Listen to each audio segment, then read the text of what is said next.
روم کے بادشاہ کے ساتھ حضرت عبداللہ بن حذافہ سہمی رضی اللہ تعالیٰ عنہ کی ملاقات خلیفہ ثانی حضرت عمر بن خطاب رضی اللہ تعالیٰ عنہ کی خلافت کے زمانہ میں ہوئی تھی۔ ان کی ملاقات کا یہ قصہ بھی حد درجہ دلچسپ اور نہایت عجیب ہے۔ امیر المؤمنین حضرت عمر فاروق رضی اللہ تعالیٰ عنہ نے 19 ہجری میں رومیوں سے جنگ کرنے کے لیے ایک فوج روانہ کی تھی، جس میں حضرت عبداللہ بن حذافہ سہمی رضی اللہ تعالیٰ عنہ بھی شریک تھے۔ مسلمان مجاہدین کے سچے ایمان، عقیدہ کی پختگی اور اللہ کی راہ میں اپنی جانیں قربان کرنے کی خبریں روم کے بادشاہ تک پہلے سے پہنچی ہوئی تھیں۔ اس نے اپنے فوجی افسروں کو اس بات کی ہدایت کر دی تھی کہ اگر وہ کسی مسلمان سپاہی کو گرفتار کرنے میں کامیاب ہو جائیں تو اسے قتل نہ کریں، بلکہ زندہ اس کے سامنے پیش کریں۔ اللہ کے حکم سے حضرت عبداللہ بن حذافہ سہمی رضی اللہ تعالیٰ عنہ رومی فوجیوں کے ہاتھوں گرفتار ہو گئے۔ رومی انہیں بادشاہ کے پاس لائے اور یہ کہتے ہوئے اس کے سامنے پیش کیا، یہ شخص محمد صلی اللہ علیہ وآلہ وسلم کے ان ساتھیوں میں سے ہے جنہوں نے دعوت کے ابتدائی زمانے میں ان کی پکار پر لبیک کہا تھا۔ ہم اس کو گرفتار کرنے میں کامیاب ہو گئے ہیں اور آپ کے حکم کے مطابق آپ کے سامنے پیش کر رہے ہیں۔ قیصر انہیں دیر تک بہت غور سے دیکھتا رہا، پھر ان سے کہنے لگا، میں تمہارے سامنے ایک بات پیش کر رہا ہوں۔ حضرت عبداللہ بن حذافہ سہمی رضی اللہ تعالیٰ عنہ نے پوچھا، وہ کیا بات ہے؟ بادشاہ نے کہا، تم نصرانیت قبول کر لو، اگر تم نے میری بات مان لی تو میں تمہیں آزاد کر دوں گا اور تمہارے ساتھ عزت اور اکرام کا بہترین سلوک کروں گا۔ حضرت عبداللہ بن حذافہ سہمی رضی اللہ تعالیٰ عنہ نے اس کی اس پیشکش کو نفرت اور حقارت سے ٹھکرا دیا اور حد درجہ یقین اور برداشت کا مظاہرہ کرتے ہوئے جواب دیا، یہ ناممکن ہے، موت مجھے تمہاری اس پیشکش سے 1000 گنا زیادہ محبوب ہے۔ قیصر نے ان کو شیشے میں اتارنے کی کوشش کرتے ہوئے کہا، میں دیکھ رہا ہوں کہ تم ایک نہایت عقل مند اور سمجھدار آدمی ہو۔ اگر تم میری یہ پیشکش قبول کر لو تو میں تمہیں اپنی حکومت میں شریک کر لوں گا۔ بادشاہ کی اس کھوکھلی پیشکش کو سن کر زنجیروں میں جکڑا ہوا قیدی بے ساختہ مسکرا پڑا اور اس نے نہایت بے نیازی اور لاپرواہی کا مظاہرہ کرتے ہوئے جواب دیا، اللہ کی قسم، اگر عرب اور عجم کی ساری سلطنت بھی مجھے دے دو اور اس کے بدلے صرف یہ چاہو کہ میں ایک لمحے کے لیے دین محمد صلی اللہ علیہ وآلہ وسلم سے پھر جاؤں، تو یہ بھی میرے لیے ہرگز ناقابل قبول ہے۔ قیصر نے دھمکی دیتے ہوئے کہا، تب میں تم کو قتل کر دوں گا۔ حضرت عبداللہ بن حذافہ سہمی رضی اللہ تعالیٰ عنہ نے اس کی دھمکی سے ڈرے بغیر جواب دیا، تمہاری مرضی، جو چاہو کرو۔ پھر قیصر نے انہیں تختہ دار پر باندھنے کا حکم دیا۔ اس کے اس حکم کی فوراً تعمیل کی گئی اور انہیں تختہ دار پر باندھ دیا گیا۔ اس کے بعد اس نے جلاد سے رومی زبان میں کہا، اس کے دونوں ہاتھوں کے آس پاس تیر چلاؤ۔ وہ اس وقت بھی انہیں نصرانیت قبول کرنے کی دعوت دے رہا تھا، مگر انہوں نے صاف انکار کر دیا۔ پھر اس نے جلاد کو ان کے پاؤں کے ارد گرد تیر مارنے کا حکم دیا۔ اس دوران بھی وہ انہیں اپنا دین چھوڑنے کی دعوت دے رہا تھا، لیکن انہوں نے پھر بھی انکار کیا۔ تب قیصر نے جلاد کو رک جانے کا اشارہ کیا اور کہا، اسے تختہ دار سے نیچے اتار دو۔ پھر اس نے ایک بڑی سی دیگ منگوائی، اس میں تیل ڈلوایا اور اسے آگ پر رکھوا دیا۔ جب تیل کھولنے لگا تو اس نے مسلمان قیدیوں میں سے 2 آدمیوں کو بلوایا اور ان میں سے ایک کو کھولتے ہوئے تیل میں ڈلوا دیا۔ اس میں پڑتے ہی مسلمان قیدی کے بدن کا گوشت الگ ہو گیا اور ہڈیاں نظر آنے لگیں۔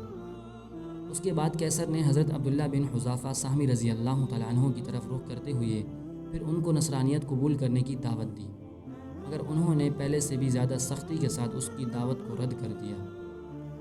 چنانچہ قیصر نے دوسرے مسلمان قیدیوں کو بھی اس تیل میں ڈلوا دیا اور ساتھ ساتھ وہ ان کو نصرانیت کی دعوت بھی دیتا رہا، جبکہ حضرت عبداللہ بن حذافہ سہمی رضی اللہ تعالیٰ عنہ برابر شدت سے انکار فرماتے رہے۔ چنانچہ جب وہ ان سے بالکل مایوس ہو گیا تو انہیں بھی اسی دیگ میں ڈالنے کا حکم دیا جس میں ان کے دونوں ساتھیوں کو ڈالا گیا تھا۔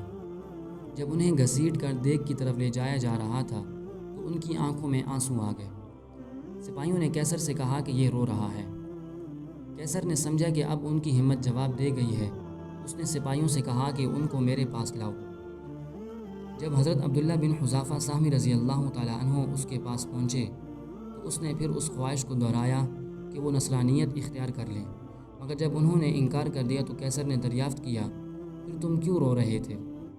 حضرت عبداللہ بن حذافہ سہمی رضی اللہ تعالیٰ عنہ نے جواب دیا، میرے دل میں یہ خیال آیا کہ عبداللہ، اس وقت تم اس دیگ میں ڈال دیے جاؤ گے اور تمہاری جان نکل جائے گی۔ حالانکہ میری خواہش تھی کہ کاش میرے بدن میں اتنی ہی جانیں ہوتیں جتنے بال ہیں، اور وہ تمام جانیں ایک ایک کر کے اللہ کے دین کے لیے اس دیگ میں ڈالی جاتیں۔ اسی خیال پر مجھے رونا آ گیا۔ کیسر نے پوچھا، اچھا کیا تم میرے سر کو بوسہ دے سکتے ہو؟ اگر تم ایسا کرو تو میں تم کو رہا کر دوں گا۔ حضرت عبداللہ بن حذافہ سہمی رضی اللہ تعالیٰ عنہ نے سوال کیا، اور میرے دوسرے تمام مسلمان ساتھیوں کو بھی؟ کیسر نے جواب دیتے ہوئے کہا، ہاں، دوسرے تمام مسلمان قیدیوں کو بھی تمہارے ساتھ رہا کر دیا جائے گا۔ حضرت عبداللہ بن حذافہ سہمی رضی اللہ تعالیٰ عنہ کہتے ہیں، میں نے دل میں سوچا کہ یہ اللہ کا ایک دشمن ہے، اگر میں اس کے سر کو بوسہ دے دوں تو یہ اس کے بدلے میں مجھے اور تمام مسلمان قیدیوں کو رہا کر دے گا۔ ایسا کر لینے میں میرا کیا نقصان ہے؟ یہ سوچ کر انہوں نے قریب جا کر اس کے سر کو بوسہ لے لیا۔ کیسر نے اپنے آدمیوں سے کہا کہ تمام مسلمان قیدی جمع کر کے عبداللہ بن حذافہ کے حوالے کر دیے جائیں۔ چنانچہ اس کے حکم کی تعمیل کی گئی۔ جب حضرت عبداللہ بن حذافہ سہمی رضی اللہ تعالیٰ عنہ خلیفہ کی خدمت میں پہنچے تو انہوں نے اپنی یہ کارگزاری ان کو سنائی، جس کو سن کر وہ بہت خوش ہوئے اور قیدیوں کو دیکھا تو فرمایا، ہر مسلمان پر یہ حق ہے کہ وہ عبداللہ بن حذافہ کے سر کو بوسہ دے، اور یہ حق سب سے پہلے میں ادا کر رہا ہوں۔ اور پھر انہوں نے حضرت عبداللہ بن حذافہ سہمی رضی اللہ تعالیٰ عنہ کے سر کا بوسہ لیا۔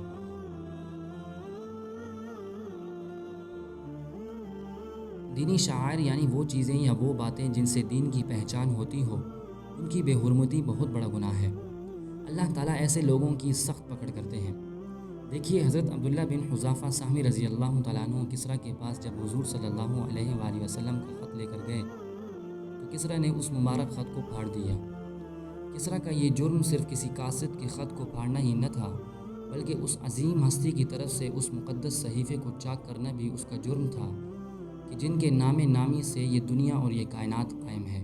اللہ تعالیٰ نے کسریٰ کو اس سخت جرم کی ایسی سزا دی کہ وہ رہتی دنیا تک درس عبرت بن گیا۔ دوسری بات یہ ہے کہ ہمیں یقین کر لینا چاہیے کہ دین پر چلنے میں کوئی پریشانی نہیں، نہ اس پر عمل کرنا کوئی مشکل کام ہے، بلکہ اللہ تعالیٰ اپنے بندے کو آخری دم تک آزماتا ہے اور امتحان لیتا ہے کہ میرا یہ بندہ میرے معاملے میں کس حد تک ثابت قدم ہے، اس کے اندر دین پر عمل پیرا ہونے میں کتنی قوت برداشت ہے۔ دیکھیے، مذکورہ واقعے میں حضرت عبداللہ بن حذافہ سہمی رضی اللہ تعالیٰ عنہ نے ثابت قدمی دکھائی اور دین اسلام پر استقامت کا مظاہرہ کیا۔ دنیا کی چند روزہ نعمتوں کی لالچ تو دور کی بات، اپنی جان تک کی پرواہ نہ کی، تو اللہ تعالیٰ نے انہیں کیسر روم کے چنگل سے نجات دی اور لوگوں کے سامنے عزت اور اکرام سے سرفراز فرمایا۔ لہذا اگر ہمیں دین کے معاملے میں کوئی ظاہری سختی پیش بھی آئے تو یہ خیال کرنا چاہیے کہ اللہ تعالیٰ کی طرف سے ایک امتحان ہے، اور ایسے وقت میں ہمیں اپنے یقین میں اور مضبوطی پیدا کر کے استقامت کا مظاہرہ کرنا چاہیے، اور اس کے لیے یہ دعا بھی مانگنی چاہیے، یا مقلب القلوب ثبت قلبی علی دینک، اے دلوں کے پلٹنے والے، میرے دل کو اپنے دین پر جمائے رکھ۔